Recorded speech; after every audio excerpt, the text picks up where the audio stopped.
Madima.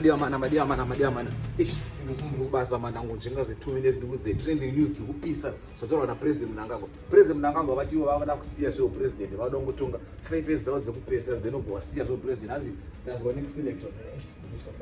Hanzi ndanzwa nekuselector. Makambo selector. After 5 years, my mandatory after 5 years, my mandatory after 5 years.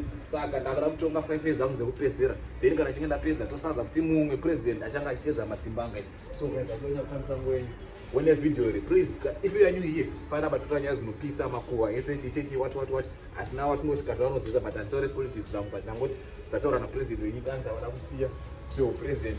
Mansaro Zakawanda, 5 years, Mansaro Zayawana, Tunga, Nanita, Rakwana. Ndakuchimira ndakutonga 5 years kupesera kutsvaga mumwe anotedza matsimbanga first time. So guys, if you are new here, please like, comment, share, subscribe my YouTube channel, and please do the basa man. Subscribe wena. Let me show you the clip by Shora President. Let's go. Constitution yetu inotiyo after every 5 years tunaenda ku Congress. Takaita Congress yetu about 5 years. Every 5 years tunaenda ku Congress. Adidi? Tunaenda Congress ikoko tosaza president wetu. President whatever machema maviri 5 years. Inda kaita 5 years okutanga ngapera kana Congress mukanidzorera. So ndakuita my last 5 years. Tapera manjimani. Ndoenda kunozorora.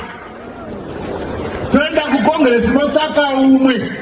Anotunamira chitevedzera tsoka dzangu. Maziwa? Mazuwa kuzorara pedo.